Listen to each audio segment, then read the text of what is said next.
കഴിഞ്ഞ ദിവസം കുറ്റ്യാടിയിലുണ്ടായ ഉന്തും തള്ളും പിടിച്ചുമാറ്റലും ഒരു കാട്ടുതീ പോലെയാണ് അങ്ങോട്ട് പടർന്ന് കത്തിക്കയറിയത്.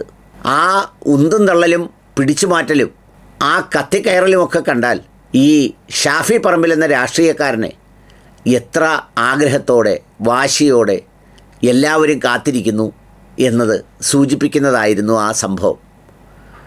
ഇപ്പോൾ മാധ്യമ പ്ലാറ്റ്ഫോമുകളിലെല്ലാം ഏറ്റവും കൂടുതൽ ആക്രമിക്കപ്പെടുന്ന, പ്രത്യേകിച്ച് കേരള രാഷ്ട്രീയത്തിൽ വളരെ ശക്തമായ ഒരു പ്രതിപക്ഷ നേതാവിനെ പോലെയോ അല്ലെങ്കിൽ അത്തരം പദവികളില്ലെങ്കിൽ പോലെയും ഷാഫി പറമ്പിലിനെയാണ് എന്നതാണ് ഒരു സത്യം.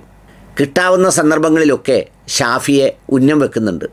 അതിൻ്റെ ഏറ്റവും ഒടുവിലത്തെ സംഭവമാണ് വേദിയിലുണ്ടായ ആ തിക്കിലും തിരക്കിലും പെട്ടുള്ള ആ സംഗതികളൊക്കെയും.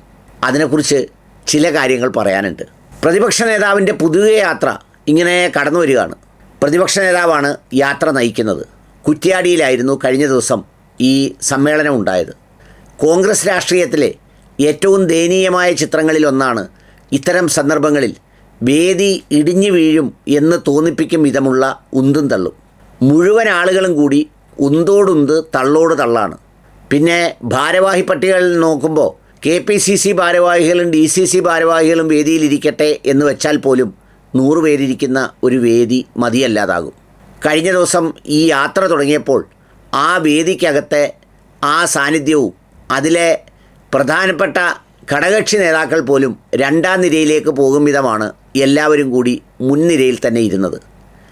ഈ പാർട്ടിയിൽ ജനപ്രതിനിധികളായവരോ അല്ലെങ്കിൽ അത്തരം ആളുകളൊക്കെ അവരുടെ ആ ജനപ്രാതിനിധ്യവും അവരുടെ സ്ഥാനവും തന്നെ ഏറ്റവും വലുതാണ്.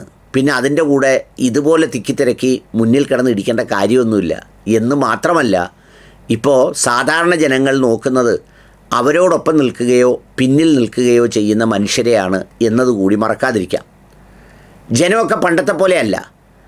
അവരൊക്കെയും ഇന്ന് കൃത്യമായ അഭിപ്രായങ്ങളൊക്കെ ഉള്ളവരാണ്. നിങ്ങളുടെ സ്ഥാനം കണ്ടോ അല്ലെങ്കിൽ നിങ്ങളുടെ പടത്തിലെ തിളക്കം കണ്ടോ എന്നും അവർ നിങ്ങളെ ആരെയും വിലയിരുത്താറില്ല. അതുകൊണ്ട് അത്തരം സംഗതികളിൽ ഒരു സ്വയം നിയന്ത്രണം വരുത്തുന്നത് അല്ലെങ്കിൽ അല്പം ലജ്ജ കൊണ്ടുവരുന്നത് വളരെ നല്ലതാണ്. ഏതായാലും കുറ്റ്യാടിയിലുണ്ടായ സംഭവം ഇങ്ങനെയാണ്. അവിടെ MP എന്നുള്ള നിലയിൽ പ്രസംഗിച്ചത് രാഘവൻ സാറായിരുന്നു. അദ്ദേഹത്തിൻ്റെ പ്രസംഗത്തിന് ശേഷം പാറയ്ക്കൽ അബ്ദുള്ള എന്ന ലീഗ് നേതാവ് പ്രസംഗിച്ചത്രേ. പിന്നീട് ഷാഫി പറമ്പിലിന് മുന്നേ VD സതീശനെ പ്രതിപക്ഷ നേതാവിനെ വിളിക്കുകയുണ്ടായി. യഥാർത്ഥത്തിൽ വടകര മണ്ഡലത്തിൽ വരുന്ന അവിടുത്തെ MPയും കോൺഗ്രസിൻ്റെ വർക്കിംഗ് പ്രസിഡൻറ്റും ഈ പറയുന്നത് പോലെ ഷാഫി പറമ്പിലാണ്. കുറ്റം പറഞ്ഞിട്ട് കാര്യമില്ല വിളിച്ച ആളിനെ. കാരണം ആൾക്കൂട്ടത്തിൻ്റെ ഉന്തിലും തള്ളിലും തിരക്കിലും ആരുടെ മുഖമാണോ കണ്ടത് ആ മുഖം നോക്കി ആവേശപൂർവ്വം അങ്ങ് വിളിച്ചതാണ്. അതിനെ തുടർന്ന് ഷാഫി പറമ്പിൽ ഇനി പ്രസംഗിക്കുന്നില്ല എന്ന് പറഞ്ഞ് പുറത്തേക്കിറങ്ങുമ്പോൾ, കാരണം അവസാനമാണ് ഈ ജാഥയ്ക്ക് മറുപടി പറയുന്നത് പ്രതിപക്ഷ നേതാവ്, പിന്നീട് അതിൻ്റെ പുറത്തൊരു പ്രസംഗം അതിൻ്റെ ആവശ്യമില്ല എന്ന് പറഞ്ഞിറങ്ങുമ്പോഴാണ് അല്ല നിർബന്ധപൂർവ്വം പ്രസംഗിക്കണം എന്ന് പറഞ്ഞ് ബലമായി പിടിക്കുകയും പിടിച്ചുകൊണ്ട് മൈക്കിന് മുന്നിലേക്ക് വരികയും ആ തിക്കും തിരക്കും ഉണ്ടാക്കിയ ബഹളവുമാണ് അവസാനം കഴുത്തിന് പിടിയും ഉന്തും തള്ളുമായി മാറിയത്.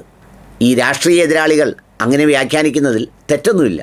പക്ഷേ അതിനപ്പുറത്തൊരു പ്രധാന കാര്യമുള്ളത് ഈ ഷാഫി പറമ്പിൽ എന്ന രാഷ്ട്രീയക്കാരനെ എത്ര പിൻ പോയിൻറ്റിലാണ് ടാർഗറ്റ് ചെയ്യപ്പെടുന്നത് എന്നുള്ളത് കൂടിയാണ് ഈ സംഭവം സൂചിപ്പിക്കുന്നത്. വളരെ വേഗത്തിൽ മുൻനിര നേതാക്കളെല്ലാവരും ഈ ഷാഫി പറമ്പിലിനെ കടന്നാക്രമിച്ചുകൊണ്ട് സാമൂഹ്യ മാധ്യമങ്ങളിൽ ഒക്കെ സജീവമായി.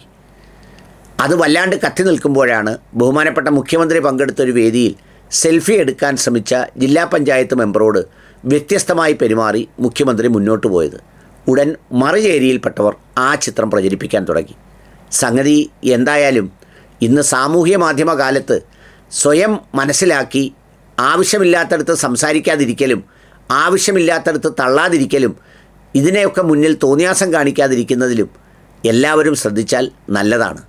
ഇല്ലെങ്കിൽ നിങ്ങൾ ചെയ്യുന്ന ഓരോ പ്രവൃത്തിയും ഓരോ വാക്കുകളും ഓരോ സംഭവങ്ങളും ഇന്ന് പുതിയ തലമുറയിലെ കുട്ടികൾ ഫാക്ട് ചെക്ക് ചെയ്ത് സാമൂഹ്യ മാധ്യമത്തിൽ ആഘോഷിക്കും, ശൈലജ ടീച്ചർക്ക് സംഭവിച്ചതുപോലെ. അതുകൊണ്ട് അത്തരം കാര്യങ്ങളിൽ ഈ മിതത്വം പാലിക്കുകയും ആവേശം കുറഞ്ഞു നിൽക്കുകയും ചെയ്യുന്നതാണ് ഏറ്റവും നല്ലത്. മതമാണ് മതമാണ് മതമാണ് പ്രശ്നം എന്നുള്ളതിന് എത്ര വ്യാഖ്യാനം നൽകേണ്ടി വന്നു. എവിടെയെല്ലാം അത് എത്തിപ്പെട്ടു, ഏതെല്ലാം മേഖലകളിൽ ചർച്ച ചെയ്തു. അപ്പോൾ അതുകൊണ്ട് അണപൊട്ടി ഒഴുകുന്ന ആവേശത്തെക്കാൾ നിയന്ത്രിച്ച് നിർത്തുന്ന വിവേകമാണ് എല്ലാ പ്രവർത്തകർക്കും നേതാക്കൾക്കും എല്ലാം ഈ ഇലക്ഷനിൽ നല്ലതെന്ന് മറക്കാതിരിക്കാം.